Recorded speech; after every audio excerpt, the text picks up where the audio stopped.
Cheers! Welcome to another episode of the Real Estate Ballers Show. If you're new here, my name is Lee. This is the show about sharing real estate knowledge, experience, and real life lesson. The purpose is to help you to reach your financial freedom in real estate investing faster. So today, we're going to talk about exit strategies and how to pick the best strategy for your investment property. Let's go.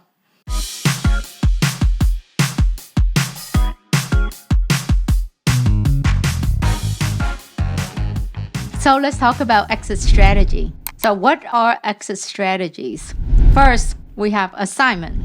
Assignment is when I have a contract to purchase the property. I'm not going to close on it, and I'm going to find a buyer to assign it to, and I will get an assignment fee. Now, with this exit strategy, I have to sell it to a cash buyer or a buyer with a hard money loan. Basically, you cannot sell it to a buyer with conventional loan or FHA loan. So that is an assignment. All right. Number 2 is hotel.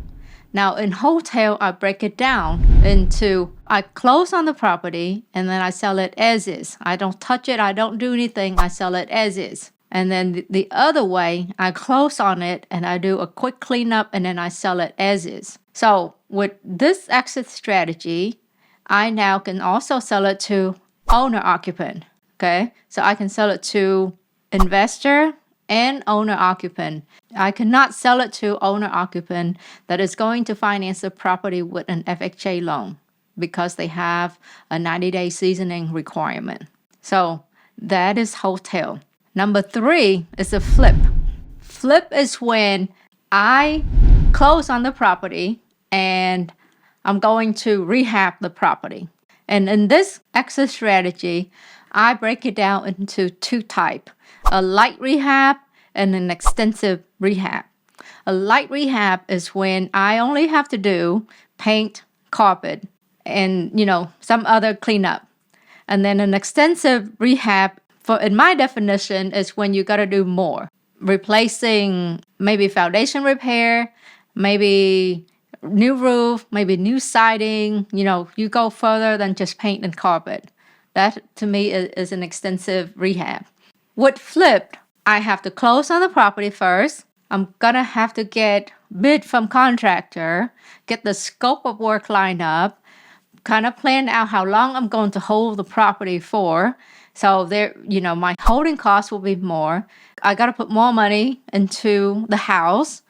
And, I could put the rehab budget into the loan when I purchase the property, or I can pay for the rehab with my cash. But at the end of the day, with a flip, it will cost more money out of pocket. So with flip, I now can sell to investor and owner-occupant. And depending on when I first close on the property and when I get into the sale contract of the property, if it's past the 90 days, then I can also sell it to an owner-occupant with an FHA loan.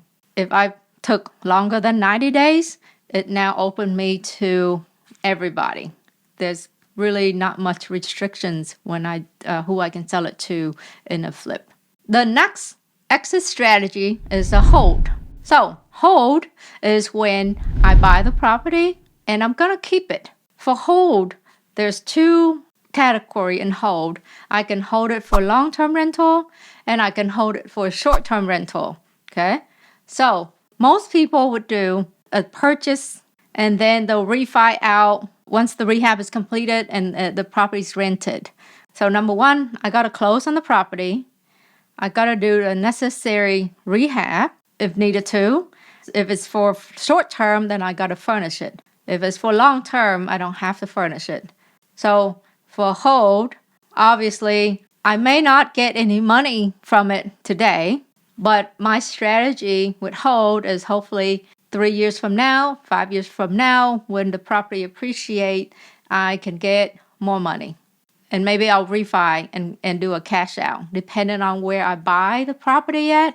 If I bought it at a good enough discount, maybe after I rehab and then rent it, and then I can refi with a cash out. Now, if I pay more for it, obviously I won't be able to refi and get cash out. And I maybe even have cash tied up in the property. Okay? So that is hold. Exit strategy number 5, owner financing. So owner financing is I buy the property. I may pay for it with cash. I may have a lender that loan me money to purchase that property. And then I will refinance it. I now become the lender. And then I will finance the property to the owner occupant buyer. Okay? So I can facilitate the transactions, put the first note in place, put the second note in place, and hold it. And I collect the money from the buyer, I pay my lender, and I get the difference. Or I can do the same thing, but then I can sell the note. So in this owner financing category, I broke it down into 2, right?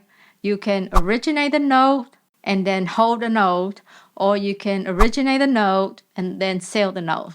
So this strategy requires you to be a little bit savvier. You got to know what you're doing, right? And then you got to make sure if you plan on selling, or even if you don't plan on selling your note, you got to make sure that your note is sellable.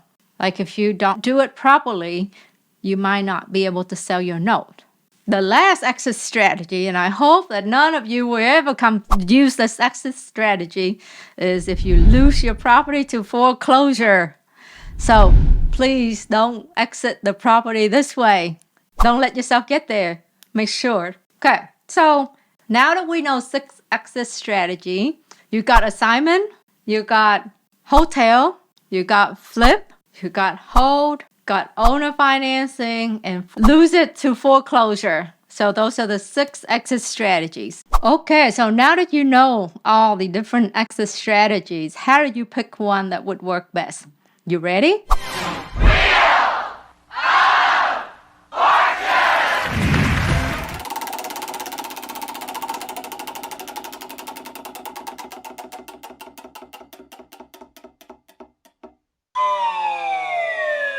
Well, I hope that's not how you pick your exit strategy, because for us, we apply these factors. So there's 3 factors that we look at. 1 is level of experience, 2 is cash situation, and 3 is exposure to risk. So level of experience. So when I was brand new, right, I didn't know the difference between a 3-tab shingle and dimensional roof. So I would not attempt to go into a property and do a full extensive rehab, because contractor can take advantage of me. I may run into a problem that I don't have experience in dealing with, and I really don't feel good about selling a house that was not done correctly to a buyer. So I would not attempt to go into, and I'm not saying you can't, I'm just saying this is what I do. And I will not attempt to go into a full-blown rehab on my first 2, 3, 4 deals. Okay? Level of experience, that will probably determine my exit strategy. If I'm brand new, I would do assignment, hotel, and maybe light rehab, depending on my knowledge and experience with construction. And then next, I look at cash. How much cash do I have? How much reserve do I have? Because if I am new and building up my reserve, I may not have enough reserve to hold a property. And also, I also need operating capital. So if I don't sell the property, obviously it's costing me holding money, and I still have to put in money for the operating costs.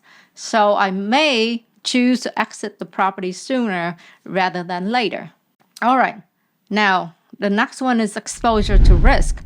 So this is, I actually look at my Excel sheet, and I have a calculations. I list out all of my costs, and I estimate what the cost would be. And in my first column, it would be, okay, here's my purchase price. This is what it will cost me if I sell it today, and this is what I can get for it today, okay? And then this is what I can net. And then my next column would be if I'm doing a light rehab, and then if I'm gonna, hold it for 3 months, and I use 3 months typically. How I get to the 3 months is I look at days on market in my area, and then I add another extra month or two on top. So I look at, okay, if I'm gonna hold this property for 3 months, and these are the things I gotta do, this is how much more I gotta spend on it, and this is what I think I would net if I sell it in 3 months. Okay. Then I look at 6 months to 8 months, right? If I'm going to do full extensive rehab, and if you never know what you might run into with these full rehab, right? When if you got open walls, or if you got problem, or if you get started in your rehab and then your property get vandalized. So this is how we look at risk, because the longer you hold a property, it's always a little bit riskier if you decide on doing a rehab or so. Okay. It's real simple to me. If I'm still trying to build my capital, my reserve, and I don't have enough money in the bank to hold a property, I probably won't even be able to hold it, right? Unless I buy the property at a really good deal, and I can also borrow money to rehab, and then I can refi and get my money back, or break even at the refi, and then I can rent it out and start cash flowing or breaking even at that point. Then I may consider a hold, as long as I don't need money today for my operations and to pay the bills, right? So that's how I look at deals. Okay, so back to the whole, like if I sell it today, 0 holding, right? If I sell it 3 months from now and I have 3 months of holding, and if I sell it 6 to 8 months from now and I have 6 to 8 months of holding, and I look at my net profit, potential net profit, and based on where that is, that will persuade my decisions of, do I want to sell it now or do I want to wait? An example, if I was selling it today and it looks like I will net $25,000, and then if I do the 3 months way, clean up, wait for another buyer, and if I can make 50, then I may hold it, right? But if it's not within that range, if it's not 15K or higher, I may just do it today, because I get my deal flow. I get that money. I get excited, right? Because I'm a salesperson after all, right? So, we all get excited when we get some money in the bank. So then I get to the next deal, okay? And sometime you think you make more money because you got a bigger sale price, but it might surprise you, because if you put everything in your calculations in your Excel sheet, the numbers don't lie. So you may end up with really numbers that are really close to each other. And I will tell you, the longer you hold the property, well, the last 2 years, that doesn't count, right? Because the longer you hold, the more the property appreciate. So we're not talking about anomaly here. We're talking about in normal market conditions. And the longer you hold, you may not be beneficial, because you end up paying more in holding costs, and you may have risk of vandalism, or something happened to the property, theft, vandalism, or unexpected thing happened to the property that may end up costing you more money in rehab. For example, you have a 2-story house and the pie busts upstairs and it flood the whole house, and now you got to spend second round of money for rehab, and that may or may not be covered by your insurance. So you got to make sure you have the right insurance in place, and that's another topic for another episode. So on and on is, look at your cash situations, look at your level of experience, and look at your risk. All of those factors will determine what my exit strategy would be. Just remember, don't exit by number 6. Thank you for watching the Real Estate Ballers Show. If you found value in this show, don't forget to hit that like and subscribe button right now, please.